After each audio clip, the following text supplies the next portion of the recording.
रात के करीब 2:30 बज रहे होंगे। नाइट शिफ्ट करने के बाद मैं पैदल ऑफिस से घर की ओर लौट रहा था।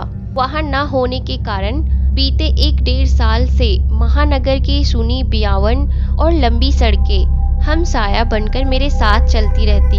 बाप रे, इतनी लंबी लंबी और भूतिया सड़कें खत्म होने का नाम ही नहीं लेती। बस चलती रहती है, रुकने का नाम ही नहीं लेती। कहीं ऐसा घनघोर अंधेरा कि पैर कहाँ पड़ रहे हैं पता ही नहीं चले, तो कहीं खंभों की लाइट से फूटते सफेद चिलमिलाते प्रकाश में नहाती सड़कों की खूबसूरती देखते ही बनती है। रोजाना का रूटीन होने के कारण अब इन सुनी और अंधेरी सड़कों से डर नहीं लगता। इन्हीं सुने और बियावन रास्तों पर दिन भर इतना हेवी ट्रैफिक और चहल पहल रहती है कि एक कदम पैदल चलना भी दूभर हो जाए।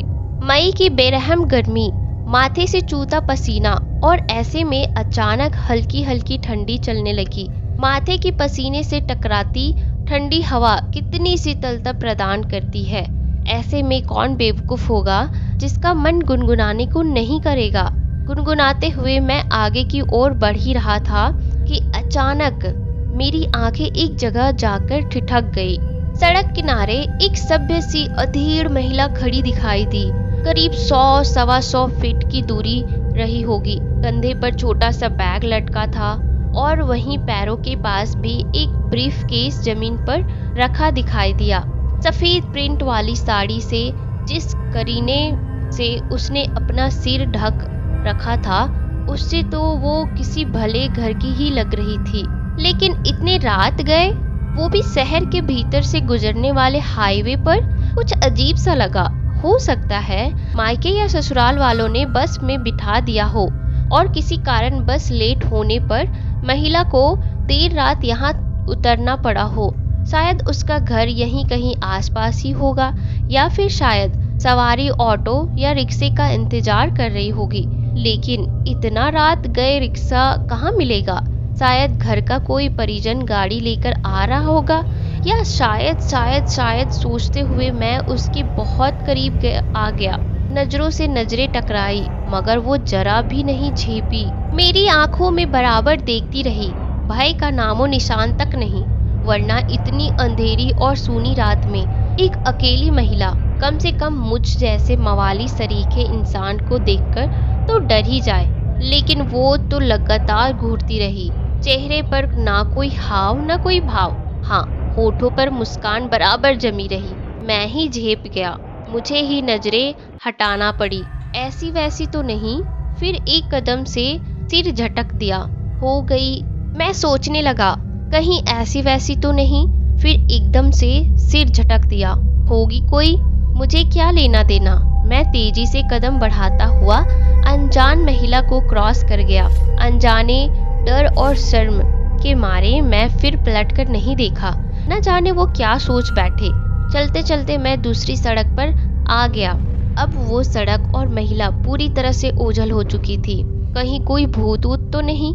थोड़ी देर पहले भला लगने वाला रास्ता अब भयभीत करने लगा था। मैं जल्द अपने घर पहुंच जाना चाहता था।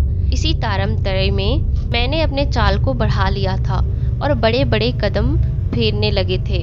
करीब 1.25 किलोमीटर ही चला था कि अचानक मुंह से चीख से निकल गई। वो महिला करीब 100 गज दूर पर मेरे सामने आकर सड़क के किनारे उसी ढंग से खड़ी दिखाई दी।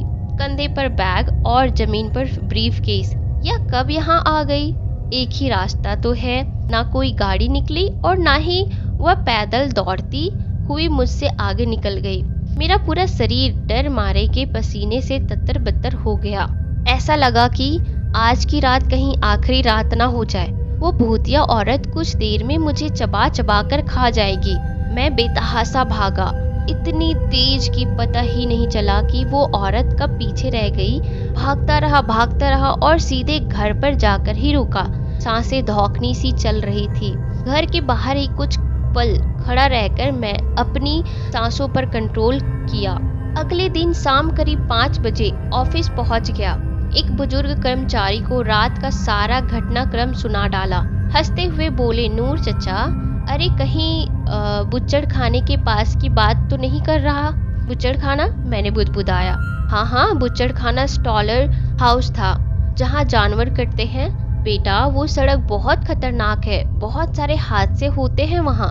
तेज रफ्तार बड़ी गाड़ियों ने बहुत सारे लोगों को कुचला है। सुना है कि कई साल बस का इंतजार कर रही एक औरत को भी एक ट्रक ने रौंद डाला था। तुझे ही नहीं, बहुत सारे लोगों को दिख चुकी है। लेकिन बेटा, भली रात में औरत की रूह लगती है, कभी किसी को नुकसान नहीं पहुंचाती। मैं हैरान था और परेशान भी।